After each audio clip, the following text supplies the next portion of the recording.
নজর রাখবো পরবর্তী খবরে। সাসপেন্ড করা হলো বীরভূমের ছাত্র পরিষদের সভাপতিকে। 6 বছরের জন্য সাসপেন্ড বীরভূমের ছাত্র পরিষদের সভাপতি বিক্রমজিৎ সাউ।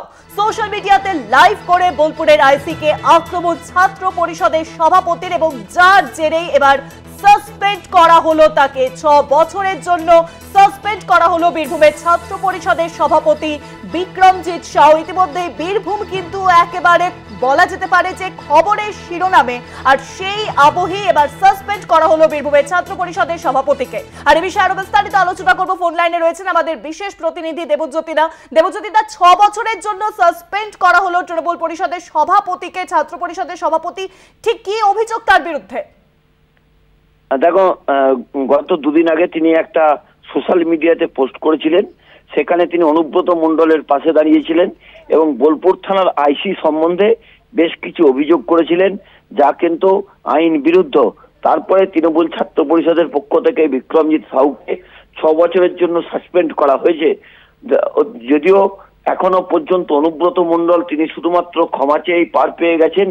তিনি যে গর্হিত অপরাধ করেছিলেন তাকে দল সেইভাবে কোনো ব্যবস্থা তার বিরুদ্ধে নেননি।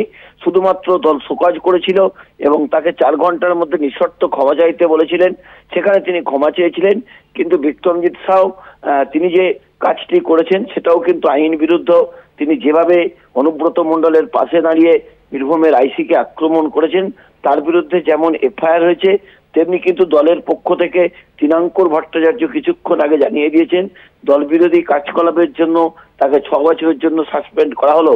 অথচ একই কাজের জন্য অনুব্রত মণ্ডল যেখানে ক্ষমা চেয়ে তিনি পার পেয়ে গেলেন, সেখানে বিক্রমজিৎ সাউ তাহলে তাকে কেন সাসপেন্ড করা হলো তা নিয়েও কিন্তু প্রশ্ন উঠতে শুরু করেছে। তাহলে কি কোথাও সিদ্ধান্তহীনতায় ভুগছে তৃণমূল কংগ্রেস? অনুব্রত মণ্ডলের ক্ষেত্রে তিনি যে গর্হিত অপরাধ করেছিলেন, যেভাবে বোলপুর থানার আইসিকে তিনি তীব্র ভাষায় আক্রমণ করেছিলেন, তার পরিবারকে নিয়ে যেভাবে কুৎসিত জঘন্য অঙ্গভঙ্গি করে আক্রমণ করেছিলেন, তাতে তার বিরুদ্ধে সাজা শুধুমাত্র ক্ষমা চেয়ে তিনি বেঁচে গেলেন। যদিও তার বিরুদ্ধে আইনি পদক্ষেপ চলছে, কিন্তু বিক্রমজিৎ সাউ তিনি ছাত্র পরিষদের সভাপতি, তাকে কিন্তু 6 বছরের জন্য সাসপেন্ড করা হয়েছে। তার আগে তাকে কোনো শোকজ করা হয়নি, তার বিরুদ্ধে কোনো সিদ্ধান্ত নেওয়া হয়নি। তার আগেই তাকে সাসপেন্ডও যেমন করা হয়েছে, তার বিরুদ্ধে আইনগত প্রসিডিংসও শুরু হয়েছে। শুভঙ্গী, অনেক ধন্যবাদ দেবজ্যোতিদা। ফোন লাইনের সঙ্গে ছিলেন আমাদের বিশেষ প্রতিনিধি দেবজ্যোতি ঘোষ। সাসপেন্ড করা হলো বীরভূমের ছাত্র পরিষদের সভাপতিকে। জানা যাচ্ছে যে 6 বছরের জন্য সাসপেন্ড করা হয়েছে বীরভূমের ছাত্র পরিষদের সভাপতি বিক্রমজিৎ সাউকে। সোশ্যাল মিডিয়াতে লাইভ করে বোলপুরের আইসিকে আক্রমণ করেন তিনি, এবং যার জেরেই ছাত্র পরিষদের সভাপতিকে 6 বছরের জন্য সাসপেন্ড করা হলো বলে জানিয়ে দেওয়া হলো।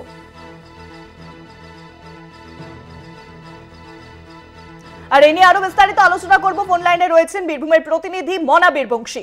মনা, সাসপেন্ড করা হলো বীরভূমের ছাত্র পরিষদের সভাপতিকে, ঠিক কি জানা যাচ্ছে?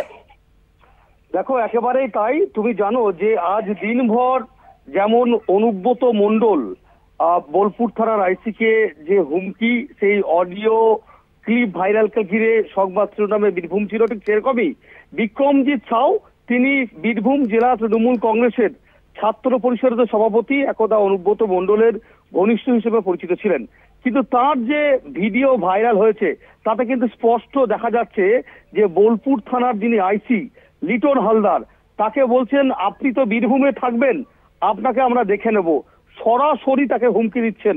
অর্থাৎ অনুব্রতর পর আমরা দেখেছি যে বিক্রমজিৎ সাউ তৃণমূল ছাত্র পরিষদের জেলা সভাপতি, তিনি সরাসরি লিটন হালদার আইসিকে হুমকি দিচ্ছেন। শুধু তাই নয়, তিনি বলছেন লিটন হালদার বালি পাথর মাফিয়াদের বন্ধু, এবং তিনি অনুব্রতকে কলিমলিপ্ত এবং কলুষিত করার চেষ্টা করছে, তাকে রিয়াজ করা যাবে না। এই যে হুমকি, সেই হুমকির পর আমরা দেখতে পাচ্ছি তিনি নিজেও প্রকাশ্যে ক্ষমা চাইলেও তাকে কিন্তু দল কিন্তু রিয়াজ করলো না। তাকে এবার দল তার মাথার উপরে খাড়া হিসেবে একেবারে এই 6 বছরের জন্য দল থেকে তাকে কিন্তু সাসপেন্ড করেছে। দেখো, ইতিমধ্যেই সেই চিঠি আমরা পেয়েছি, দেখাচ্ছি আমরা, এবং এই বিক্রমজিৎ সাউকে আগামী 6 বছরের জন্য দল কিন্তু তাকে সাসপেন্ড করেছে এবং চূড়ান্ত সিদ্ধান্ত নিয়েছে। তুমি জানো যে বিশেষ করে বিক্রমজিতের যে ভিডিও আমরা দেখেছিলাম, আজ সকাল থেকেই দেখেছি যে সে রীতিমতো হুমকি দিচ্ছে। সে বলছেন যে বীরভূমের অনেক পুলিশ আধিকারিক গেছেন, কিন্তু সকলেই ভালো, কিন্তু এই লিটন হালদার কে? এই লিটন হালদার তোলাবাজ, এই লিটন হালদার দুর্নীতি পরায়ণ, এই লিটন হালদার বিভিন্ন রকম সমাজ বিরোধী কাজে যুক্ত রয়েছেন, এমন ধরনের কথাবার্তা কিন্তু ফেসবুকে সেই ভিডিও ভাইরাল হয়েছে। তারপরেই কিন্তু মূলত দল তড়িঘড়ি কিন্তু তার বিরুদ্ধে কিন্তু ব্যবস্থা নিল। তার কারণ তুমি বুঝতে পারছো যে দল এই বিষয়টাকে কিন্তু সমর্থন করছেন না। তার কারণ হচ্ছে বিক্রমজিৎ সাউ, তার বাড়ি হচ্ছে সিউড়িতে, এবং সিউড়ি থানাতেও পাশাপাশি আরেকটা বিষয় গুরুত্বপূর্ণ, সেটি হচ্ছে বীরভূম জেলা পুলিশের পক্ষ থেকেও কিন্তু আইনি কিন্তু পদক্ষেপ নেওয়া হয়েছে। আমরা যেটা জানতে পারছি বীরভূম জেলা পুলিশ সূত্রে, যেহেতু বিক্রমজিৎ সাউয়ের বাড়ি হচ্ছে সিউড়ি পুরসভার অন্তর্গত, সিউড়ি থানার অন্তর্গত, খুব স্বাভাবিকভাবেই এই বিক্রমজিৎ সাউয়ের বিরুদ্ধে সিউড়ি থানায় পুলিশ স্বতঃপ্রণোদিতভাবে মামলা রুজু করেছে। দেখো তুমি বুঝতে পারছো যেভাবে হুমকিমূলক পোস্ট দিয়েছিল, যে ভিডিও ভাইরাল হয়েছে অনুব্রতর পর, আমরা দেখতে পাচ্ছি বিক্রমজিৎ সাউ তৃণমূলের নেতা, সে কিন্তু আইসিকে হুমকি দিচ্ছে। স্বাভাবিকভাবেই এটিকে একেবারেই হুমকিমূলক ভাবে পুলিশ সেটা গ্রহণ করেছে এবং স্বতঃপ্রণোদিতভাবে পুলিশ মামলা রুজু করেছে, এবং তার বিরুদ্ধে অর্থাৎ বিক্রমজিৎ সাউয়ের বিরুদ্ধে তৃণমূল ছাত্র পরিষদের নেতার বিরুদ্ধেও পুলিশ আইনিভাবে কিন্তু তার বিরুদ্ধে কিন্তু অ্যাকশন নিতে চলেছে। এই চিত্র কিন্তু উঠে আসছে, সেটা বলা যেতে পারে। অনেক ধন্যবাদ মনা। সঙ্গে ছিলেন আমাদের প্রতিনিধি মনা বীরবংশী। সাসপেন্ড করা হলো বীরভূমের ছাত্র পরিষদের সভাপতিকে, 6 বছরের জন্য সাসপেন্ড করা হলো। যে ছবি আমরা দেখেছিলাম যে বীরভূম থানার আইসির সঙ্গে যে কথোপকথনের যে অডিও ক্লিপ বীরভূমের দোর্দণ্ড প্রতাপ নেতা অনুব্রত মণ্ডলের ভাইরাল হয়, সেই কেস যখন এখনো তদন্তে চলছে এবং তাকে ইতিমধ্যেই বারংবার বীরভূম থানার পক্ষ থেকে তলব করা হচ্ছে, কিন্তু দুদিনই তিনি হাজিরা এড়িয়েছেন। আর এই আবহে একটি ভিডিও ভাইরাল হয় যেখানে তৃণমূল পরিষদের সভাপতি, ছাত্র পরিষদের সভাপতি, তিনি একটি ভিডিওতে সরাসরি আইসিকে আক্রমণ করছেন, এবং যার জেরে এবার দলের পক্ষ থেকে তাকে 6 বছরের জন্য সাসপেন্ড করা হলো বলে সেই খবর সামনে আসছে। সাসপেন্ড করা হলো বীরভূমের ছাত্র পরিষদের সভাপতিকে।